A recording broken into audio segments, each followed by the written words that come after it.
Okay, so today I want to talk about how to onboard into a new role and to give you some prescriptive guidance on key areas you can focus on when you're starting in a new role. And this could be because you're starting a new job at a new company. It could be you're starting a new job at the same company. It could be you just got promoted.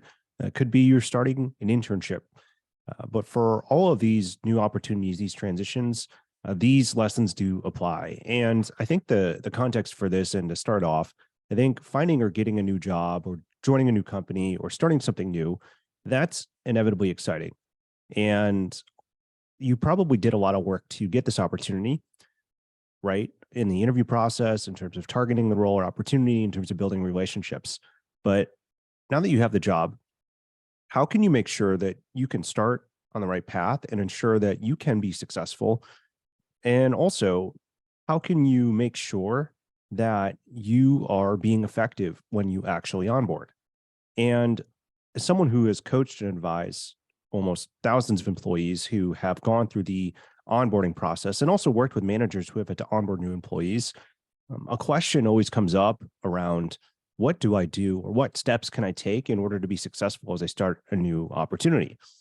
And I put this together and I want to talk about this topic today because, from my experience, I found a couple common themes that tended to come up time and time again.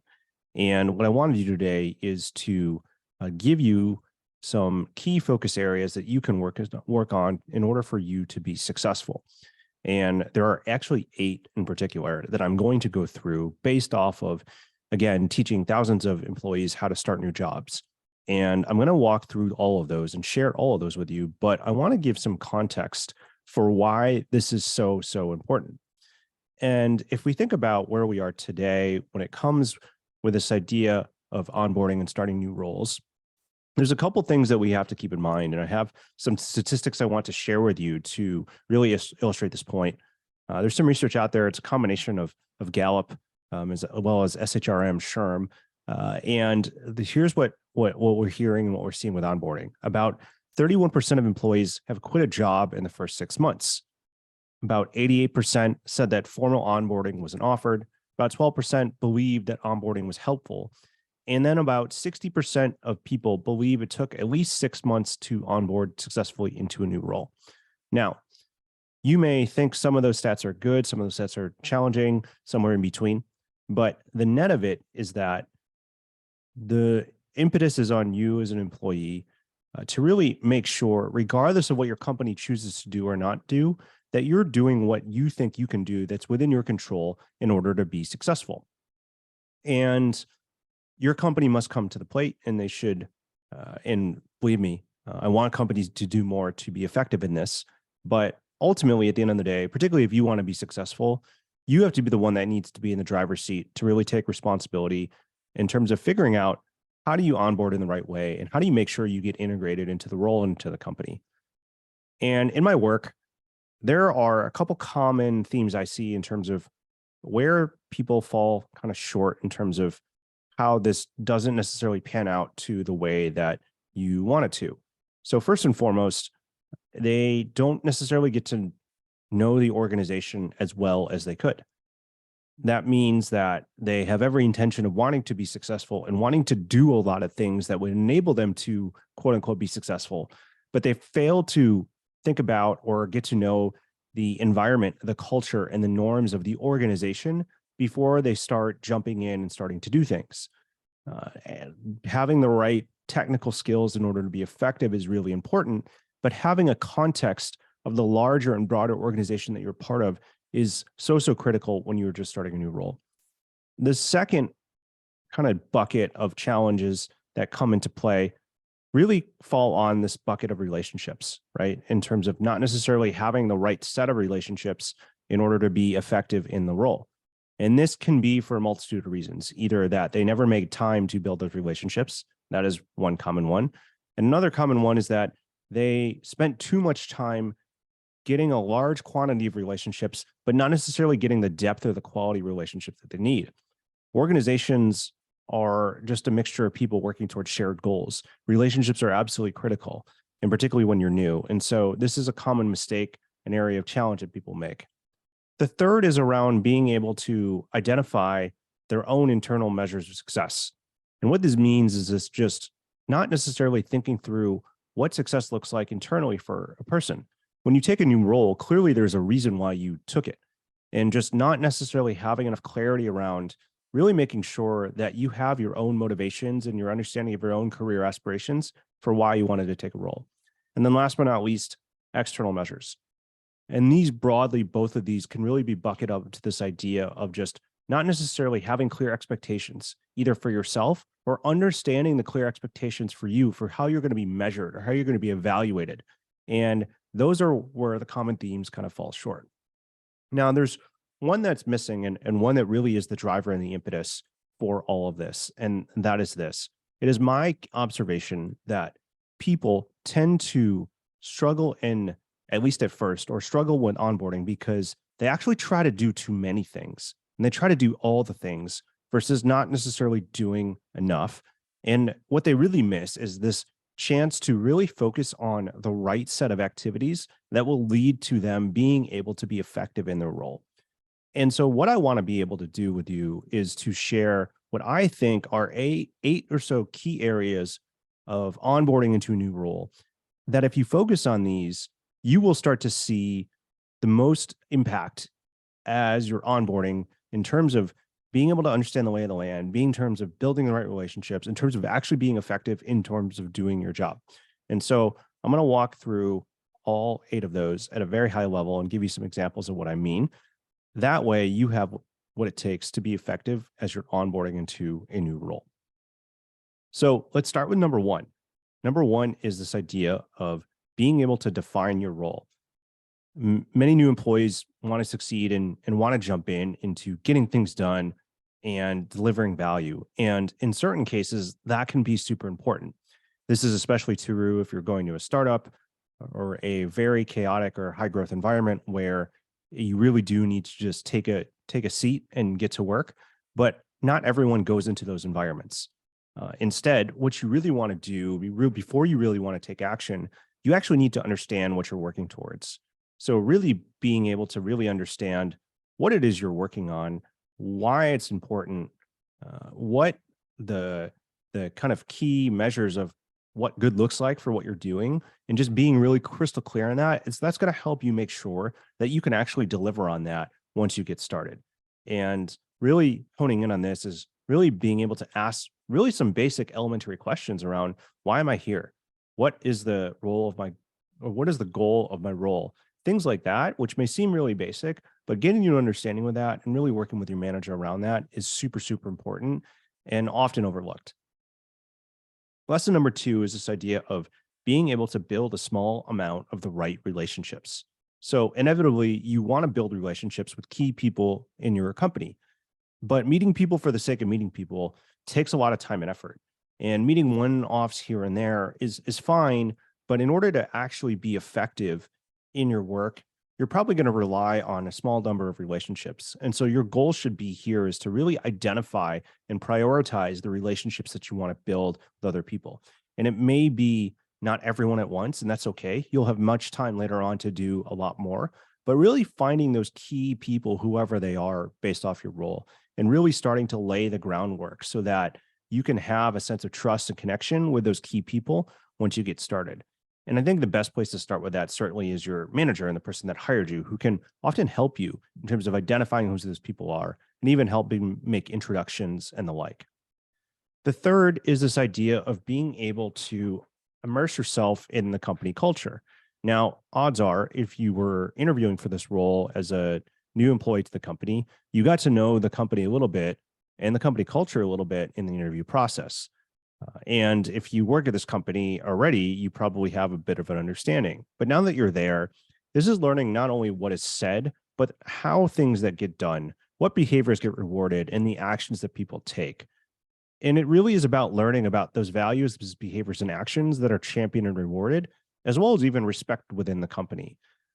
The culture, it really is going to be about those behaviors. And once you know what those behaviors are, that can help you as you think about how you want to show up in this role, how you want to act to make sure that you're in alignment with the culture and that you actually like that culture for that matter. Lesson 4 is about this idea of being able to understand how the organization works. Now, this is very similar to culture, but where I differentiate this is that I really think the how of the organization and how it works, I really think about this as the context of being able to truly understand the organizational chart, right? Being able to understand the teams that you're working with, the metrics that they have, the things that they care about, being able to understand how your team relates to other teams, how other teams relate to you, and really digging in into finding out what are the norms, what are the implicit expectations, or perhaps even the unspoken rules that are not necessarily always visible. A cynic might call this the organizational politics, which could be a good way to think about this. But at the end of the day, you operate, regardless of which role you take on, in a system that is much bigger than yourself. And so being able to understand this system and how it works is going to make your job more effective because you'll be able to navigate through that as you progress and onboard. Lesson number 5 is really being able to learn about performance management. And each company has going to have their own approach to performance management and performance evaluations and the set of activities, of requirements, of processes and standards for how they manage talent and performance. And so your job is to get an understanding of how this process works, what the key levers are, what the key dates are, what your role is in this, and really also start to just think about how you're going to set yourself up for the success for this. Now, this will come into play a little bit later on, but I really encourage you really to start by asking questions around this with your manager. That's going to do 2 things. Number 1, it's going to show them that you are proactive, particularly when it comes to managing your career, which I think is always a good thing. But the second thing it's going to do is that it's going to make things a little bit more clear to you about just even asking the question about what you need to do in order to be able to chart your own course with respect to your own career growth and your career advancement. Number 6, this is all about being able to develop and share your personal brand. And so as a new employee, you're going to have so many opportunities to introduce who you are, what you do, and your area of expertise to your new teammates and colleagues. And to really do this effectively, it really requires you to actually know what your brand is and what you stand for, what expertise that you have, and an idea of how you want to be seen by others. And being able to show up in these conversations and to articulate who you are, what you do, and the value that you provide, that's going to start helping you build that brand so that even as someone who's new, people can start to understand why they can come to you for help or why they should work with you or how they could even help you for that matter. And so really being able to understand and articulate what that brand is, that's going to help you both in the short term with meeting people and building credibility, but perhaps also over the long term, because that will build over time. And that will also start to lay the groundwork for when people really start to see you as an expert and as a trusted advisor in a certain area. Lesson 7. So this is all about articulating your communication style. And this really is something you can work on within your own team, directly with your manager or your supervisor, but also perhaps with the immediate team that you're on. And the whole idea here is that every organization kind of has their own norms and ways in which they go about communication, both in terms of spoken, written, as well as digital. And perhaps even in some cases, every team kind of has a bunch of people that may have their own diverse communication styles. This matters because when you're particularly working in a hybrid environment, being able to know how others choose to engage or how an organization tends to operate when it comes to things like communications, whether that is through any type of email or any type of digital chat or communication tools, other types of documents that people use or other types of deliverables that people create. Being able to know what these are is really, really important. The other thing that's important is that you know your own preferred communication style, how you prefer to communicate. When you know how you prefer to communicate, and then you know how others prefer to communicate and the norms around communication, it's going to help you so much in terms of really being able to figure out how to navigate, particularly when you're new. And then lesson 8, this is all about managing your career. So each job is a new chance to learn and grow and work towards your career goals. And so one of the best times to really set the foundation for this is when you start a new role. And when it comes to managing your career, I think there's probably 2 parts.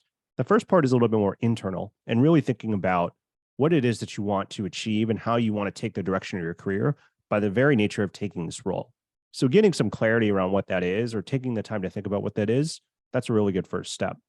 The second piece of this is really then to go have a conversation with your own manager about managing your career. And in this, it really is sharing some of your thoughts and ideas of how you think you want to grow and asking for feedback, but then also getting to ask them around, how can we best work together on this? What's the best cadence in terms of being able to discuss and have career conversations? How can I make sure that I'm doing my part and you're doing your part, Mr. and Mrs. Manager, so that we're working together to work towards how I can continue to develop and grow with my career. And it's really important to do this, I think, early on because it sets the tone for everything else that comes after that. So that wraps up, the 8 lessons or so in terms of how you can make sure that you onboard successfully when you start a new role. I think by focusing on these 8 things and figuring out to what degree you want to hone in on each of these 8, some you might do more, some you might do less. But either way, I think based off my experience, again, working with thousands of employees who've started new jobs, I think these are the 8 core ones that you might want to think about when you are starting a new role. I think the biggest mistake that a lot of people make really does go back to being able to really try to throw themselves in without really being intentional about what they're doing, all usually for good reasons. They want to make an impact, they want to quote unquote hit the ground running. But I really think that this will be really helpful and valuable in terms of helping you all be successful when you start in a new role and really figuring out how to focus on the right set of things that will make you successful in the new opportunity that you are in. So just to conclude, uh, first and foremost, regardless of what your company does or doesn't do, you are responsible for taking ownership of your onboarding and integration into a new role. Second, you don't need to know everything, but the key is to prioritize what's most important right now. These 8 things are a good place to start. And then third and finally, relationships, feedback, and understanding norms of your team and your company, those are really important. When you know those, anything that you do has a better chance of being successful versus when you don't know those will often hinder you even when you are doing the right things. So that kind of wraps up this presentation just on how to onboard successfully into a new role. And I hope this was helpful as you think about how you can be successful in a new role